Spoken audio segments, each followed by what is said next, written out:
मानिए जुर्म की ये वो दास्तां है जो किसी क्राइम सस्पेंस मूवी को मात दे दे।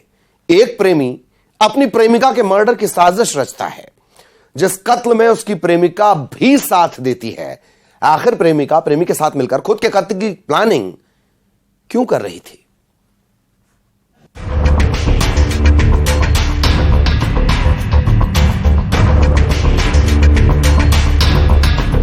बॉडी पे इसने सिंदूर चंदन वगैरह लगाया, जिससे कि कुछ संदेह हो कि तंत्र मंत्र का कुछ इसमें हाथ है।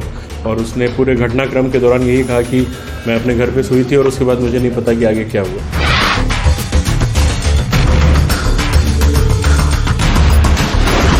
वो खुद का कत्ल करवाना चाहती थी।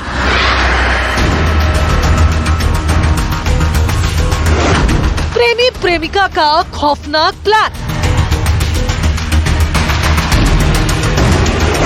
बेहोशी का खेल, तकिए से किया उसे खामोश।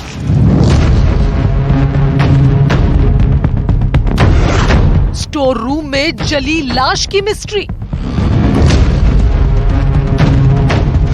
क्राइम सीरियल देखकर बुना साजिश का जाल। वो लाश किसी और की थी। प्रेमिका को पाने की चाहत, किसी और का कत्ल। 15-16 अगस्त की दरमियानी रात इस स्टोर रूम में एक लाश जल रही थी, जिस स्टोर रूम में एक ऐसी साजिश रची गई जो किसी क्राइम सस्पेंस मूवी को भी मात दे दे। जिस रियल मूवी के दो किरदार हैं, पहला उमेश साहू और दूसरा किरदार ये महिला सुप्रिया यादव। दुर्ग के मोहन नगर थाना इलाके के गिरधारी नगर में भूपेंद्र यादव के घर के पास बने स्टोर रूम में जली लाश मिली थी। लाश किसी महिला की थी या फिर पुरुष की, ये पता करना पुलिस के लिए चुनौती थी, क्योंकि लाश बुरी तरह जलकर खाक हो चुकी थी। लेकिन लाश के पास जेवर मिले थे। अब जिस स्टोर रूम में लाश मिली, उसके पास बने घर से एक महिला सुप्रिया यादव लापता थी। क्या लाश का कनेक्शन सुप्रिया की गुमशुदगी से था?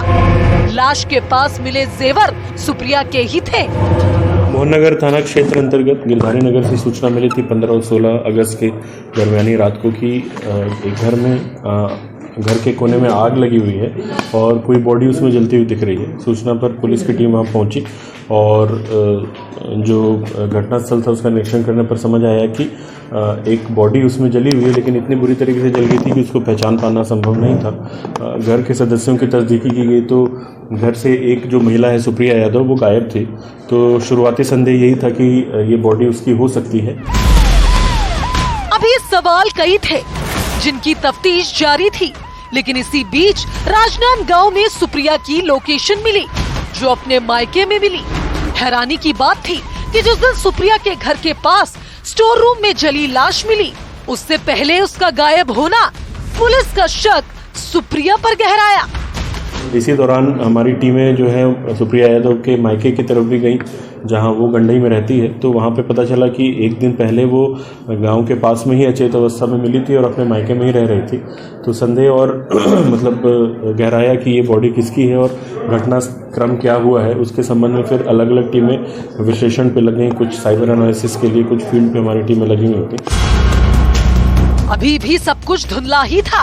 अब सुनिए चौंकाने वाला खुलासा। पहला ये कि स्टोर रूम में जो लाश मिली थी वो एक महिला की थी। दरअसल पुलिस की टीम इस केस में कई एंगल्स पर जांच कर रही थी, जिसमें 90 साल की बुजुर्ग महिला की गुमशुदगी हैरान करने वाली निकली। जब सुप्रिया यादव को यहाँ ला करके पूछताछ की गई तो उसने ये बात बताई कि उसका एक उमेश साहू नाम के व्यक्ति के साथ संबंध था पहले से, और वो आगे का जो जीवन है उसी के साथ बताना चाहती थी। तो इन लोगों ने मिल करके इस तरह की कहानी बनाई थी, जिसमें उमेश साहू, जो कि वहाँ पे एक मेडिकल प्रैक्टिशनर टाइप का काम करता है, उसकी मेडिकल की दुकान भी है, उसके यहाँ पे एक मरीज़ इलाज कराने आई थी, सुरजाबाई, जो 90 वर्ष की महिला थी। उसको पहले इसने बेहोश करके तकिए से इसका मुंह दबा करके उसकी हत्या कर दी। हत्या करने के पश्चात मोहन नगर में घटनास्थल पे उसकी बॉडी ला करके रख दिया और साथ में जो कुछ जेवर हैं जो सुप्रिया यादव के, वो भी बॉडी के पास में रख दिए ताकि जलने के बाद ये संदेह हो कि सुप्रिया यादव की ही बॉडी है। अब सुनिए चौंकाने वाला खुलासा। 90 साल की बुजुर्ग महिला की हत्या की गई, जिसकी लाश को स्टोर रूम में रखकर जलाया गया। प्लान के मुताबिक लाश के पास सुप्रिया के जेवर रखे गए, जिससे लगे कि ये लाश सुप्रिया की है। बॉडी के संबंध में पूछताछ करने पर शुरुआत में उमेश साहू ने यह बताया था कि मॉर्चरी में किसी लावारिस बॉडी का उसने इस्तेमाल किया था, कुछ पैसे देकर के बॉडी वहां से लिया था। बट उस दौरान गंडई में हम लोगों ने गुमशुदा जो भी रिपोर्ट, मिसिंग पर्सन रिपोर्ट थे, उनके संबंध में जांच पड़ताल की थी, तो उसमें इसके बारे में पता चला था कि ये 14 तारीख से ही घटना के एक दिन पहले से ही गुमशुदा है। तो फिर बाद में इस संबंध में भी जब क्रॉस क्वेश्चनिंग की गई तो उमेश साहू ने स्वीकार कर लिया कि ये मृतका है। सवाल था क्यों?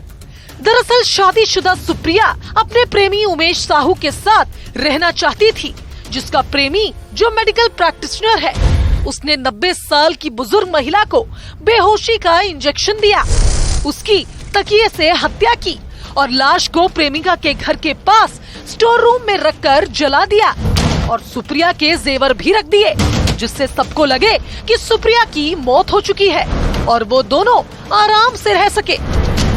उन्होंने ये इच्छा जताई थी कि वो अब घर पे नहीं रहना चाहती और उमेश के साथ रहना चाहती हैं, और वो उमेश से कहती थी बार बार कि कोई तरीका निकालें जिससे कि ये संभव हो पाए। तो उमेश ने ही ये पूरा प्लान अपने दिमाग में सोचा था, और जो हत्या भी है उमेश ने अपने मेडिकल स्टोर पे किया था। अपने एक साथी प्रदीप जंगेल को इस पूरे घटनाक्रम के बारे में उसने बताया और उसके साथ लेकर ही वो यहाँ पर आया था बॉडी। कत्ल की अपने आप में हैरान करने वाली ये वारदात है। दुर्ग से मिथिलेश ठाकुर के साथ bureau report, news 18, Madhya Pradesh, Chhattisgarh. और इस वक्त मिल रहा है शिवराज कैबिनेट की बैठक का अहम अपडेट, बड़ा अपडेट आपको बता दें। पुलिसकर्मियों के लिए बड़े फैसले। पुलिसकर्मियों को हर महीने 15 लीटर पेट्रोल मिलेगा। पौष्टिक आहार भत्ता बढ़ाकर 1000 कर दिया गया। 3 साल में दी जाने वाली वर्दी राशि 2500 कर दी गई है। कानून व्यवस्था में लगे पुलिस वालों के भोजन के पैसे बढ़ा दिए गए हैं, भत्ता बढ़ा दिया गया है। 70 से बढ़ाकर 100 रुपए की दर कर दी गई है। एसएएफ के जवानों को स्पेशल ड्यूटी में योजना का लाभ मिलेगा। बड़ा फैसला नक्सली विचारधारा को तोड़ने को लेकर भी नक्सली आत्मसमर्पण योजना की शुरुआत को मंजूरी मिल गई है। नक्सलियों को मुख्य धारा में आने पर मदद मिलेगी। आत्मसमर्पण करने के बाद घर बनाने के लिए 1.5 लाख तक की मदद मिलेगी। हथियार के साथ समर्पण पर 10,000 से लेकर 4.5 लाख की मदद। व्यावसायिक प्रशिक्षण के लिए 1.5 लाख। आत्मसमर्पण पर आयुष्मान खाद्यान्न योजना का लाभ भी मिलेगा। सहयोगी अनुराग इस वक्त हमारे साथ जुड़े हुए हैं, सीधा आपको भोपाल लिए चलेंगे अनुराग के पास। अनुराग, शिवराज कैबिनेट के महत्वपूर्ण फैसले जी।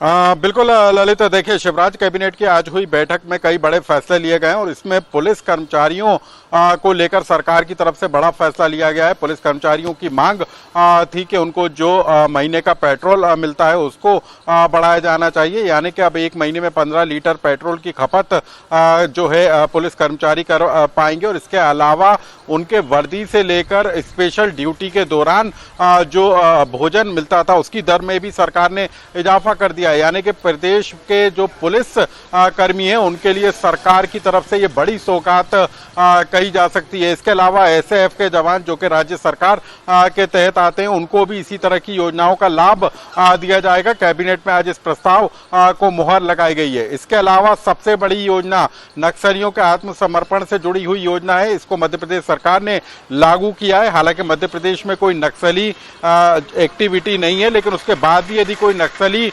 सामने आता है और यदि वो आत्मसमर्पण करता है तो उसको भी राज्य सरकार मदद देने का काम करेगी। साथ ही ऐसे नक्सली जो कि आत्मसमर्पण के बाद गोपनीय सूचना के आधार पर किसी दूसरे नक्सली का एनकाउंटर कराते हैं तो उसको भी सरकार मदद देने का काम करेगी। तीसरा जो सबसे बड़ा फैसला है वो प्रदेश के 5 लाख से ज्यादा जो पेंशनर हैं उनसे जुड़ा हुआ है। राज्य सरकार ने पेंशनर के डीए की राशि को बढ़ा दिया है, यानी कि 7वें वेतनमान में 42% डीए। ये जो पेंशनर्स वाला मामला है इस पर मैं आपको इस वजह से भी टोकना चाह रहा हूं, अनुराग लगातार हमारे साथ बने हुए। पेंशनर्स वाला जो मामला है वो बड़े वर्ग को प्रभावित करेगा और हितों का ध्यान रखते हुए 1 जुलाई से बढ़ा हुआ डीए इन्हें दिया जाएगा। सरकार पर 400 करोड़ से ज्यादा का भार भी होगा, लेकिन 221% छठे वेतनमान वाले और सातवें वेतनमान वालों को तकरीबन 42% का इजाफा। यह एक बड़ा फैसला है। सरकार ने अपनी पॉकेट से ज्यादा पेंशनर्स का ध्यान रखा है। अनुराग लगातार हमारे साथ बने हुए हैं। अनुराग के पास एक बार फिर आपको लिए चलेंगे। अनुराग, अपनी पॉकेट से ज्यादा, आमदनी से ज्यादा, खर्चे से ज्यादा, पेंशनर्स की चिंता। अनुराग।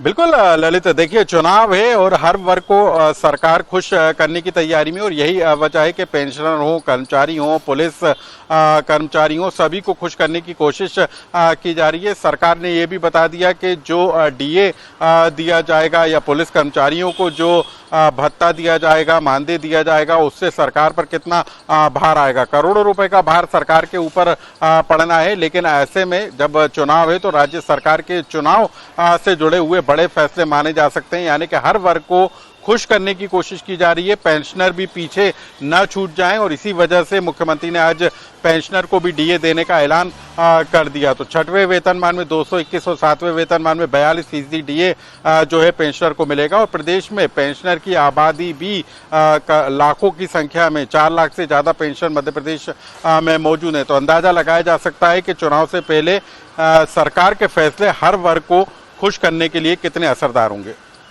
जी ललित। चलिए, बहुत बहुत धन्यवाद आपका। अनुराग विस्तार से जानकारी दे रहे थे। अब दूर का रुख करेंगे बड़ी खबर। स्कूली बच्चों से भरा ऑटो पलट गया है। इस हादसे में 12 बच्चे घायल हुए हैं। जिला अस्पताल में भर्ती करवा दिया गया। दुर्ग के निकुम इलाके की ये घटना है। ये सभी बच्चे आत्मानंद स्कूल के हैं। पुलगांव थाना क्षेत्र का ये पूरा मामला है, जहां ये ऑटो पलटा और 12 बच्चे, स्कूली बच्चे हैं, 12 बच्चे जख्मी हो गए। सभी को तत्काल अस्पताल में भर्ती करवाया गया है।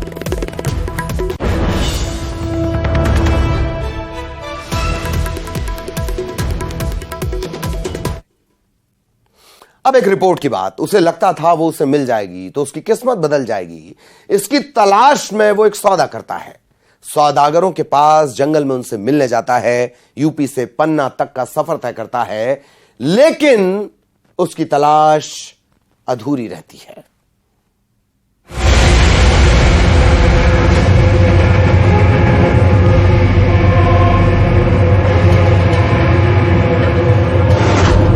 वो तिलिस्म की दुनिया में खोता रहा।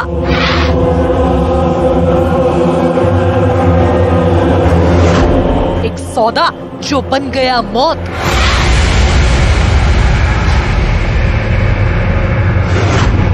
नागमणि की तलाश, मिली उसकी लाश।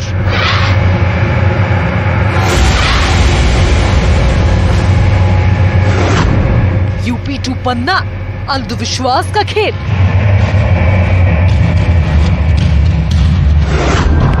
नागमणि और मर्डर। उसकी आंखों में इंतजार था, उसकी आंखों में उसे पाने की चमक थी। दिन रात बस वो उसके सपने ही देखता, जिसे ये यकीन भी था कि वो मिल जाएगी तो दुनिया ही बदल जाएगी। ये वो तलाश थी जिस तलाश में यूपी से पन्ना तक का सफर यूपी के रहने वाले विकास पांडे ने किया, जो अपने साथ अपने साथियों को भी लेकर आया। पन्ना से करीब 130 किलोमीटर दूर शाहनगर में एक सौदा होने वाला था, जिस सौदे का इंतजार विकास को पिछले 1 महीने से था। पन्ना कटनी मार्ग पर गाड़ी रुकी। विकास के साथ आए 2 लोग गाड़ी में रुके और विकास अपने साथ एक साथी को लेकर इस जंगल में गया। इस जंगल में उसे वो मिलने वाला था जिसकी लालच में विकास अपने साथ मोटी रकम भी लाया था, 4 से 5 लाख रुपए। लेकिन इसी जंगल में कुछ ऐसा हुआ कि विकास की लाश मिली। आखिर मर्डर की ये मिस्ट्री क्या थी?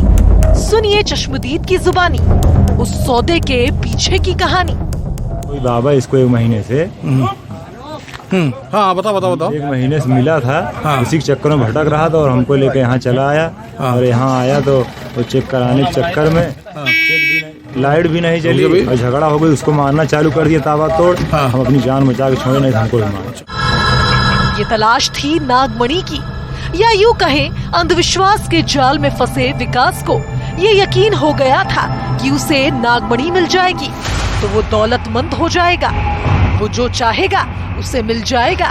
विकास की मुलाकात उस शख्स से हुई जिसने विकास को यकीन दिलाया कि उनके पास नागमणि है और फिर कॉल करके विकास को शाहनगर बुलाया। लेकिन उसके बाद जो हुआ वो दिल दहलाने वाला था। आरोपी अपने साथ विकास और उसके साथी को लेकर जंगल गए, जिन आरोपियों ने विकास की हत्या की। विकास के साथी पर भी हमला किया। जैसे तैसे अनूप अपनी जान बचाकर भागा, जिसने ये खुलासा किया कि नागमणि को लेकर सौदा होने वाला था, जिसके लिए विकास रुपए भी लेकर आया था। शाम और रात के आसपास की बात है, जब सूचना मिली थी शाहनगर थाने में कि एक व्यक्ति को मारा गया है। वहाँ पर पहुँच के देखा गया तो एक वृद्धावस्था में व्यक्ति पड़ा हुआ था। उसके बाद उसके साथ उसके 3 दोस्त भी थे। इनको पकड़ के पूछताछ किया गया तो पता चला कि किसी मनी के संबंध में इन लोगों को इस व्यक्ति को कुछ फ़ोन आया था और ये वहाँ पहुँचा और उसके बाद जो भी ये घटना घटी है। अभी पुलिस इन्वेस्टिगेशन कर रही है। हमने कुछ संदिग्धों को भी उठाया है। अब सवाल है कि वे हत्यारे कौन थे। इस जंगल में उन हत्यारों के सुराग को पुलिस की टीम तलाश रही है। क्या इस हत्याकांड के पीछे पारदी गिरोह का हाथ है? इसकी भी जांच जारी है। सवाल ये भी कि क्या विकास से रुपए छीने गए थे? ऐसा लग रहा है कि ये प्रॉपर मोडस ऑपरेंडी क्राइम है, पर अभी किसी भी एक व्यक्ति विशेष या किसी कम्युनिटी के बारे में कुछ बोलना ठीक नहीं रहेगा। जैसे हमारी कार्रवाई हो जाएगी हम बता दें। नागमणि की तलाश में इस मर्डर मिस्ट्री के कई राज का फाश होना अभी बाकी है। पन्ना से संजय तिवारी के साथ bureau report news 18 Madhya Pradesh Chhattisgarh. तो नागमणि को लेकर इस तरह से हत्याओं का होना, हत्या का होना और नागमणि की किंवदंतियां, कहानियां और रहस्य, इसका लंबा चौड़ा इतिहास है। उसी से जुड़ी रिपोर्ट की आपने इस वक्त देखी। इसी के साथ बुलेटिन में इतना ही। खबरें जारी।